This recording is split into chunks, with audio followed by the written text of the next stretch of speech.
Well, good morning. Yes, I'm in Campervagnolo, and this is the first excursion on my own in the camper van, taking you guys with me. And we're off on a trip, and we're going down to the seaside in lovely Kent. I'm currently on the M20. Actually, no, I've come off the M20. I'm on the, I don't know what road I'm on. I was stuck.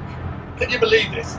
I was stuck for the best part of 15 minutes on the M20 with no traffic going anywhere because of an obstruction, according to the radio. But the obstruction cleared. No indication, when I carried on, by the way, of what exactly the obstruction was, but it had passed. I'm now going through a tunnel. I don't know what's that like for you watching this. I don't know what it's like for me watching it either. But we're heading out to the coast. It's a glorious day so far. Anyway, the clouds have cleared. There's blue sky, a little bit of sunshine, wispy clouds. I don't know if you can see that. I don't know if you can see my face, because I've set up the GoPro on a clamp, which I've clamped onto one of the handles that, why do they have those handles in the car, by the way? You know those kind of things that you grip onto, like that? Well, obviously you don't do it while you're driving, but I'm not quite sure what they're for. Anyway, they have served a useful purpose, because I've attached the GoPro on a clamp to them. And now you're looking out past my face, hopefully, if my face is in shot, out at the countryside, the sun beaming in, beaming down upon you, and I hope it's attractive. So come with me on this journey.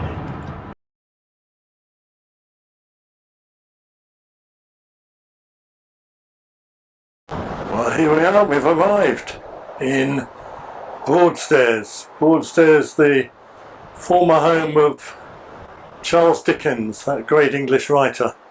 So I thought what we'd do is a kind of heritage walk around Broadstairs, and I'll take you with me. And there you can see the vehicle I've arrived in. That's the Toyota Alphard. So come with me. Well, we're starting our journey at this building here, which is Bleak House, which is a house that Charles Dickens used to live in. Now, I don't know how successful this heritage walk is going to be, because I've just realised I haven't brought half of the equipment and stuff that I intended to bring. And I was walking along, this is just by the way, as it's go past the dogs. I was walking along with the camera on the gimbal, ready to start filming, and I'd gone a few hundred yards away from the car, and I thought, oh bugger, I left my phone in the car and I wanted to Strava the walk. So I went all the way back to the car, put the gimbal down on the seat, looking for my phone, and of course it's attached to the poxy gimbal. I mean, is that dementia? Is it dementia? It sounds a lot like dementia to me. Anyway, Bleak House, which is not dissimilar to what my mood is at the moment. There is the man himself, Charles Dickens, in effigy on the wall of his house. Now, this house used to be a museum, and it was a very interesting museum. I used to come to Broadstairs with my family 25 years ago, but now I think it's a private house, and it's being refurbished. It's not a museum anymore. Whether the people who bought it fully furnished with all of Charles Dickens' stuff still in it, I don't know. That'd be interesting. I thought you could sit around in the evening watching EastEnders or something, sitting in Charles Dickens' armchairs, using Charles Dickens' ashtrays, reading some of Charles Dickens' old copies of the Beano. That'd be weird, wouldn't it? Drinking his coffee. I don't know if he left any coffee. Might have done. Technical scaffolding. If you know your Dickens, you'll know that technical scaffolding as a company plays a key role in one of Dickens' greatest stories, A Tale of Two Cities, where technical scaffolding are the company that does most of the scaffolding for the building of the, or one of the two cities. Not sure who did the scaffolding for the other city.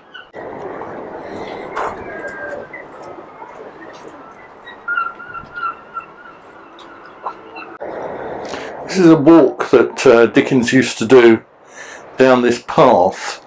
There are rumours that some of that graffiti was placed there by Dickens himself, although this rumour is now largely discounted by modern historians.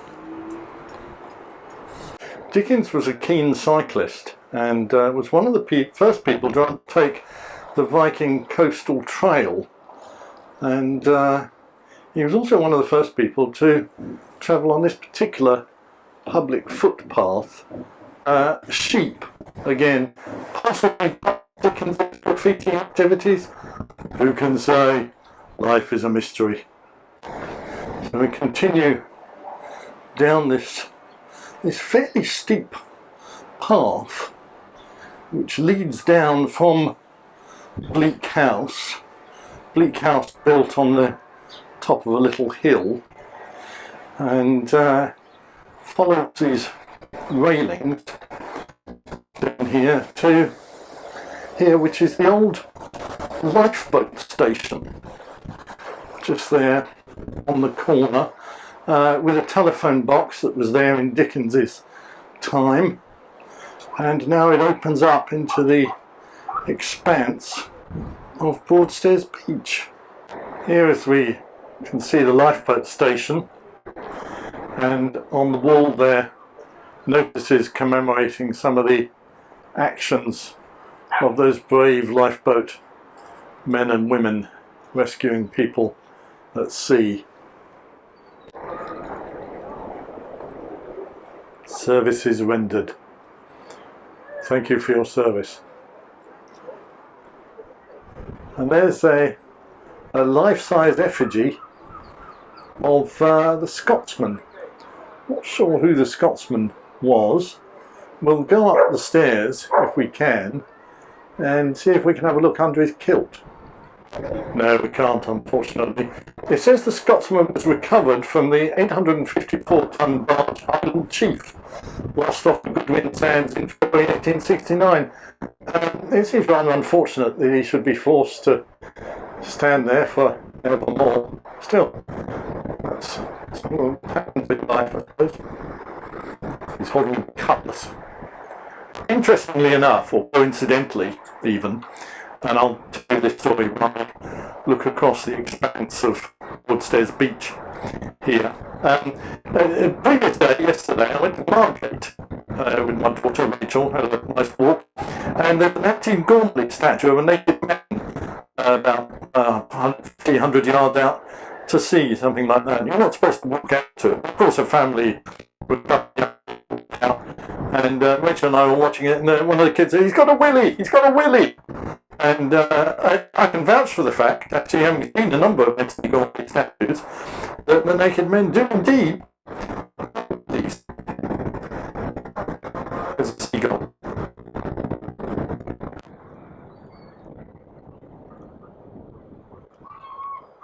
You always see these boats here, beached on the sand at low tide.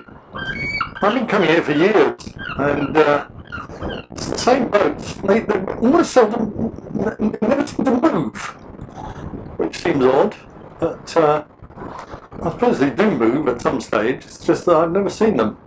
Whether they were there, Joan Temple, of course, is a character in one of Dickens's greatest novels, Martin Chuzzlewit.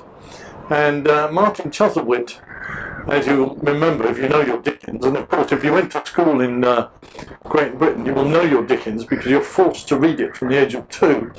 Joan Temple is a cousin of Martin Chuzzlewit.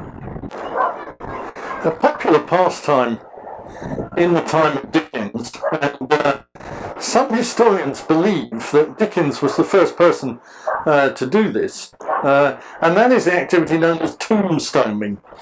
And what people used to do, often elderly people of a nervous disposition would come up to a place like this here, and they would jump in. And the reason it's called tombstoning is because it's so lax and the incapacitated numbers with their unfortunately killed in politics. But they're not dead, and therefore they would have a tombstone. And on the tombstone would be written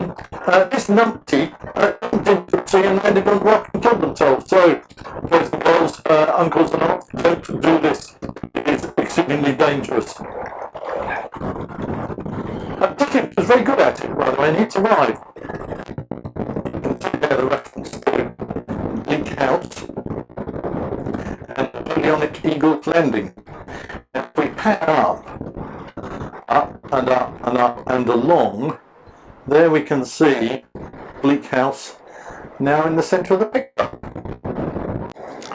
Dickens was very partial to his fish and chips, and in fact you will recall from A Tale of Two Cities that there is a description of a fish and chip supper which Dickens had one Friday evening, which lasts for 80 pages, and if you got through that, you're a better man than I am. It's not known if this was the fish and chip place that Dickens was particularly partial to. We'll have a look at a few others in the town, see if we can define which one might be the one. This archway that you can see over the road was here in the time of Dickens, so we can speculate that Dickens went through that archway on a number of occasions. Whether he ever went into Wyatt and Jones, history does not record. It's a man with a dog there following a cyclist. Dickens was the first English author after Shakespeare to sell his works to the cinema, and hence he was able to see some of his great books turned into movies, including Great Expectations, the other one, Martin Chuzzlewit. Yes, that was a good film, and he was very pleased with the results, and he used to visit the cinema quite regularly. It's not known whether he saw any of these particular movies. West Side Story, and possibly would have seen West Side Story, although probably not in the version directed by Steven Spielberg. The Lost Daughter, no, not sure about that. The Tender Bar, he did see The Tender Bar, and in fact there's a review of it in one of his books. He was not keen. He thought Tender Bar was shit, actually. One of Dickens's greatest novels, as you will know if you've read Dickens, which of course I haven't, was The Old Curiosity Shop, which was named after this shop. Dickens used to come here regularly, often on a Saturday morning when he got his pocket money, and he would buy the odd old curiosity. And when he became older and started to write at the age of 11, he thought, I know, why don't I name one of my books after that particular shop where I used to spend my pocket money? So it's fascinating to see, or to learn, where Dickens got all of his ideas from. Broadstairs Herbal Apothecary. Dickens did not hold with herbal medicines and organic stuff and veganism and all those kind of modern fads.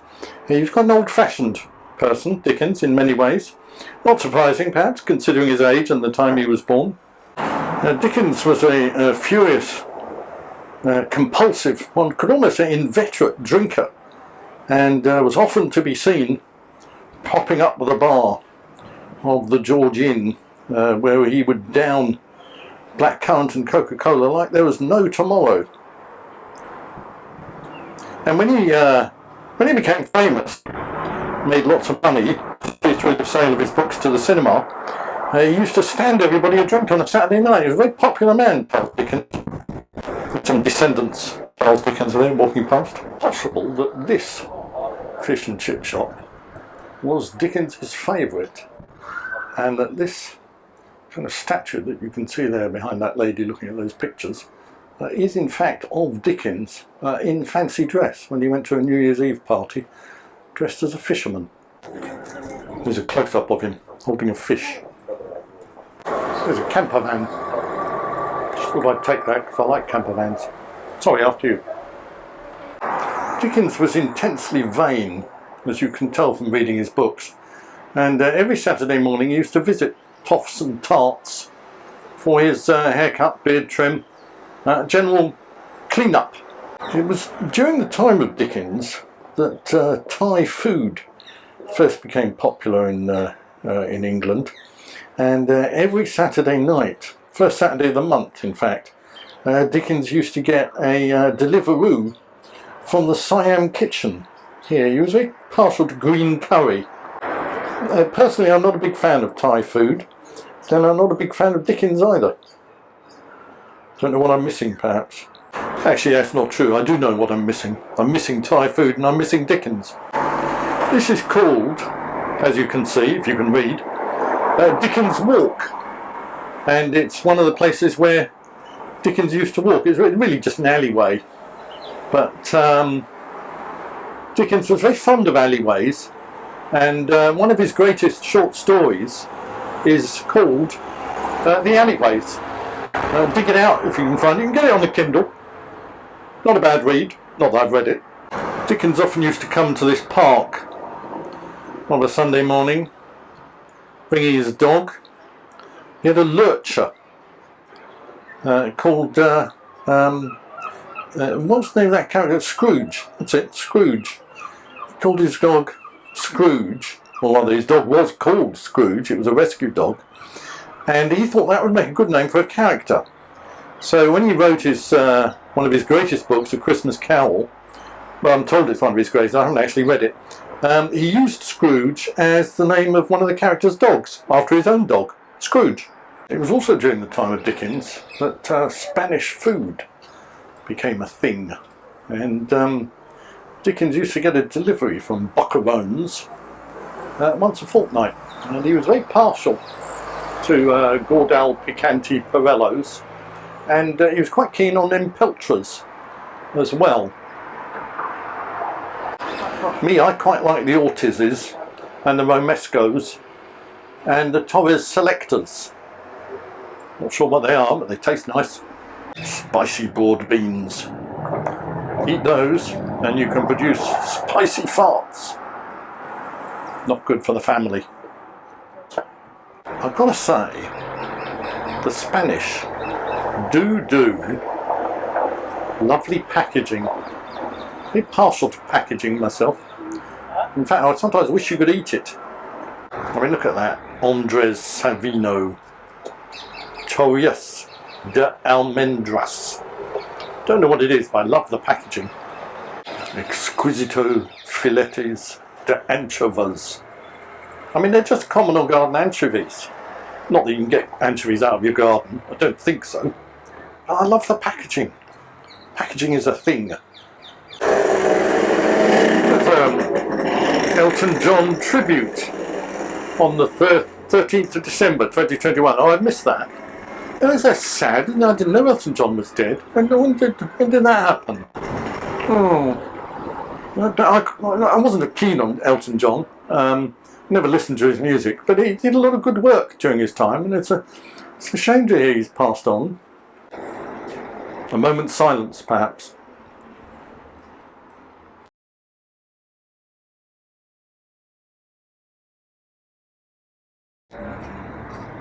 This antique shop, or tat shop as we call it now, was here in the time of Dickens, and there's an odd collection of sort of old vehicles, sort of dinky toys, corgi toys, and then an allergy-free cookbook, and Lose Weight for Good by Tom Kerridge. Seems like an odd sort of combination, doesn't it? It's interesting to speculate that if this is the sort of tap that they sell now, what was the tap that they sold in Dickens' time? Because presumably it wasn't the tap that you can buy now, because it wouldn't have been old then, it would have been new. So he must have gone to an antique shop to buy old tat from, let's say, 60 or 70 years before he flourished, and he flourished in the, mid-1800s, late 1800s, something like that. So his tat would have come from the 1790s, let's say. I don't know what 1790s tat is like. Do you? Perhaps we can find one of the 1790s tat shops around. This is the Albion Hotel, which was here during the time of Dickens. I've stayed in the Albion Hotel a couple of times actually, it's very nice, and quite often came here with my family for lunch. Never saw Dickens though, I'm not sure if he comes here anymore, possibly not. You'll remember, of course, that the Albion Hotel plays a key role in that greatest of Dickens's novels, called Oliver Twist. That's it. Oliver comes to Broadstairs for a long weekend with his girlfriend, and they take a suite at the Albion Hotel and partake of a healthy repast, although Oliver is not keen on the service and refuses to leave a tip. Dickens has a wonderful description of the lack of the tip giving. You should read it. Obviously I haven't, but you should. Throughout his life, Dickens was a very heavy smoker of pipes, cigars, and Marlborough. He was quite keen on Marlboroughs in the red and white packets. But then in later life, when he was concerned about the state of his lungs, he switched to vape Royale electronic cigarettes. And he used to get a delivery of 400 electronic cigarettes every 2 days, which his doctor advised him was quite a lot, and to be influenced by his doctor and stuck to his guns, and the electronic cigarette stuck to his gums as well, but he was very partial to them, as people still are. There's a man there on the phone. This is the South Cliff Dental Group, where Dickens got his false teeth fitted. You'll recall in Oliver Twist that Oliver suffers from a very painful tooth at one stage and has to visit the dentist and makes an appointment at the South Cliff Dental Group, where he has some serious root canal work done, which he describes as very painful. There's a long description, about 70 pages, of the filling activity. Well worth reading if you can catch it, and if you can stand it. Papa John's pizza. Dickens was not a big fan of Papa John's. He preferred Domino's, but occasionally, if he couldn't be bothered to contact Domino's, he'd get a Papa John's in. He liked margaritas. Margaritas with double pepperoni, being a fierce vegan, so he stuck to his guns, and often found that the pepperoni stuck to his gums as well. And there's one of the other fish and chip shops, which may have been one of his favourites. We're still not sure. The jury's out. This is looking down Dickens, or rather looking down the Broadstairs High Street. Hardly changed since the time of Dickens. A few more Japanese cars, German cars, Italian cars. In the time of Dickens, most horses and carts were made by the Germans. They were regarded as very reliable. But then Japanese horses and carts started to become popular, and people bought them. And the British horse and cart industry practically disappeared. It was a great shame, great shame. British Leyland was one of the British cart manufacturers, and they went broke during the time of Dickens, unfortunately. Gore Brothers Limited, funeral directors. Very sad. The funeral directors that Dickens used, he chose them from the Yellow Pages, stuck with them throughout his life. All the people that he buried went through Gore Brothers Limited. And this is where Dickens used to come when his iPhone packed up, or if he had problems, couldn't get the Wi-Fi working, any sort of thing like that, any technological issue, he would come to this shop and get everything fixed. You can still buy his original iPhone 1, iPhone 2, iPhone 3, iPhone 4. They're still available. You can still buy them in this shop. They're fetching quite hefty prices now. You can't get Dickens' iPod anymore, unfortunately. That's in the Smithsonian Museum in the United States. This General Ironmonger, a cousin of General Sherman from the American Civil War, E Harrington, was first established during the time of Dickens, and Dickens used to come here and buy his DIY stuff. He's a very keen DIY enthusiast, was Dickens, and if you recall in one of his great books, Great Expectations, one of the characters repairs a cistern in another character's bathroom when it goes wrong, and does a very good job of it. And Dickens writes a 120-page description of the repair of the cistern. Easy if you know how. I don't know how, by the way. I'd have to get Dickens in to do it. Don't know how much he charged. Or even whether he was on Trust a Trader. I mean, you'd want them to be on Trust a Trader, wouldn't you? Even if it was Dickens. I mean, word of mouth. He'd come along and say, I'm here to fix your cistern. You'd say, what's your name? You'd say, Charles Dickens. You'd say, not the Charles Dickens. And he'd say, the very one. And you'd say, what, Charles Dickens, the toilet fixer? And he'd say, no, Charles Dickens, the writer. And I do fix toilets as well. And you'd say, well, come on in then. Come on in. Do the job. Work hard. Cup of tea? 2 sugars, says Charles to his friends. Clocks. Clocks. Dickens was very keen on knowing the time. And he had a number of clocks in his house. They were in Bleak House. I saw them when I visited the museum. Not these clocks. These are digital clocks. He wasn't very keen on digital clocks. He preferred a traditional battery-operated clocks. The funny thing is, all these clocks say the same time, and yet the time is wrong, because it is not 10 past 10. Isn't that weird? Here outside the post office is a machine for dispensing stamps, although not in use, it says. Obviously the stamp dispensing part of the machine no longer works. It's an interesting artefact, isn't it? Of course, Charles Dickens was not called Charles Dickens. He only took that name later in life when he became a writer, and it's believed he took it from the name of this particular pub, the Charles Dickens, which has stood in Broadstairs for over 1,000 years. And Dickens used to come here, and when he published his first book, Tale of Two Cities, his publisher said to him, well, you can't use your real name. And he said, well, why not? And he said, well, there's already somebody around with your name. And he said, what do you mean? The publisher, Lee Child. He said, he's a very popular writer of kind of spy, crimey type novels. You can't use the name Lee Child. People get confused.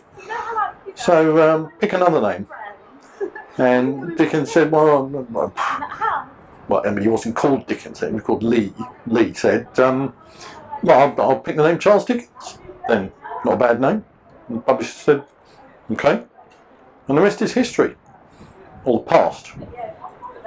But at that time, the rest was future. But now, it's history, if you know what I mean. This attractive building is called Dickens House. It wasn't Dickens House. We've already seen Dickens House. That was Bleak House.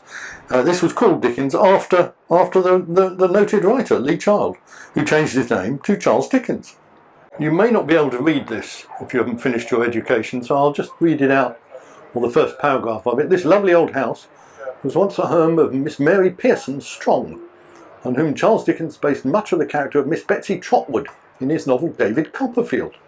Through the eyes of young David, Dickens described her cottage, with its square gravelled garden full of flowers, and parlour with its old-fashioned furniture. The 140 pages of description of Betsy Trotwood's cottage are regarded as some of the finest that Dickens ever wrote.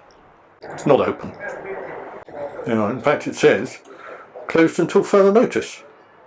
Well, there isn't another notice there, so presumably we have to go by that notice, which says it's closed until there is a further notice, which isn't up yet, so presumably it's still closed. Of course, what you've not seen much of during this particular heritage walk around Dickens Broadstairs is much pictures of me. I thought you didn't really need that. You know what I look like, you've seen on any of my other videos. So I thought it'd be more interesting. Sorry, I'm not looking at the right place there. I thought it would be more interesting to show you Dickens, or what Dickens saw. So you're seeing it through Dickens' eyes. Not my eyes, Dickens' eyes. This is a walk that Dickens would have done along this promenade.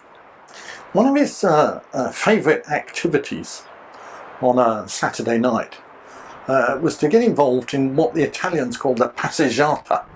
And this is where people used to dress up in their finery and they would walk along the promenade, and gentlemen would hope to meet ladies, ladies would hope to meet gentlemen.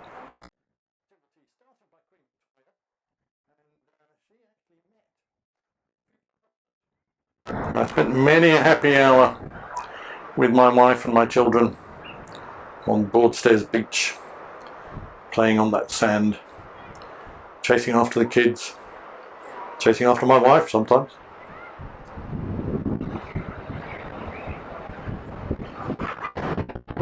Ray's, a famous ice cream and coffee shop in Broadstairs, and Dickens used to come here every Sunday morning, regular as clockwork.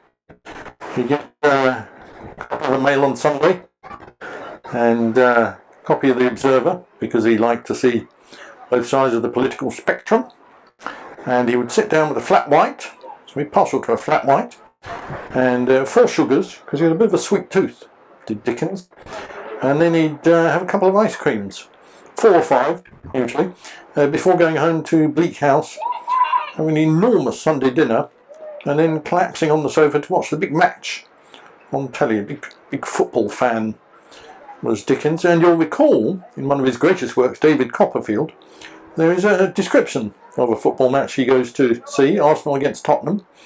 As it happens, Arsenal won 2-0 after extra time, and extra time. There wasn't extra time. In stoppage time. That was it. Stoppage time. Arsenal won 2-0, and well, that was it. Dickens was a Chelsea supporter, but occasionally he liked to go and see Tottenham and Arsenal for reasons that history does not record. These nice kind of green benches, a nice place to rest a while, away from the troubles of the world. Dickens used to come here, used to sit down. Let's see if we can find the place where Dickens sat. Is it there? Is it in that corner? Is it perhaps just a little way along the right from that corner? Is it under that light? Is it this corner? Who can say? Is it next to that new bit of fresh green paint? Let's see if that could be it. Yes, this is the very seat where Dickens sat. So my buttocks grace the bench where Dickens' buttocks graced, and I can feel the warmth of that great writer oozing up through my trousers and into my brain. Perhaps some of Dickens' brilliance will rub off on me, or perhaps it won't. Who can say? Leave a comment down below if you think whether any of Dickens' brilliance will rub off on me, or whether you think it won't. Somebody left a comment on one of my videos the other day. What was it? I'm trying to think now. Oh yeah, I was talking about my camper van, about what should I name it, and he said, why don't you call it Gloat Face, because you seem to be gloating so much about it. Well, I'm sorry if it comes across like that in the videos. I was just very pleased to get a fairly old but quite nice camper van, and I thought some of you might like to see it. So I'm sorry to that person who made a rather unpleasant remark. I always like the unpleasant remarks. They're much more fun to read than the nice remarks. So if you're thinking of saying something nice about this video, don't. Say something horrible. Say something really mean-spirited, really nasty and evil and wicked. And because that's what I like. I get off on those nasty comments. So do your worst. Do your worst. I'm sure you will. Well, we're reaching the end of our Dickens Heritage Walk, and we've arrived at the bandstand here in Broadstairs. In later life, Dickens took up the banjo and became a very keen banjo player. In fact, a piece of his music known as Dueling Banjos was used in that great film Deliverance, if you've ever seen that film, starring Burt Reynolds and John Voight. John Voight, incidentally, is the father of, oh, I've forgotten. Is it Jennifer Lopez? Is it Penelope Cruz? Or is it Kim Kardashian? Oh, it's one of them anyway. Yeah, so Dickens used to play the banjo, and he came here, occasionally did some concerts on a Saturday night before he had his Thai curry. And his children used to come here on their bicycles. As you can still see, children cycling round the bandstand. In the summertime, of course, this is a very popular location. Lots of elderly people come here to listen to the Andre Wheeler type music, which I could do myself, but then I'm not very keen on Dickens either. I don't know if any of these people are banjo players. I'm not myself. I dabble with the piano, but not very successfully. What was that, Jake? Since I had my fingers broken, I'll never be able to play the piano. You never could play the piano. Huh. Life is full of unfortunate occurrences. These kids seem to be having a good time, don't they? I hate to see people enjoying themselves. I don't know if I should have a word with some of these young people, because it says here that take notice that the following are what? Skateboarding, cycling, rollerblading, ball games. I haven't seen any rollerblading. Seen some cycling though. At the following areas: bandstand and arena. Toilets. Toilets? Would you want to rollerblade in the toilet? I'm sure I would. Even if I could rollerblade, which I can't. A wine glass. I don't know if you can read that notice. It says Viking Bay paddling pool. What paddling pool? I shall show you in a minute. And as the camera raises up and pans round and down, you can see the paddling pool there. And there is the paddling pool. A tidal pool, I think. So it is filled when the tide comes in. And the pool was constructed during the time of Dickens. He was very partial to a paddle. He would have a paddle, then a pedal, if he liked his cycling. And he would play the banjo, have a Thai curry, go to the George Inn for a skinful, and then he would come home and write another one of his novels in that deathless prose of his. There's Bleak House again, standing proud on its hill. And you can pan around the very beautiful, very attractive Broadstairs beach.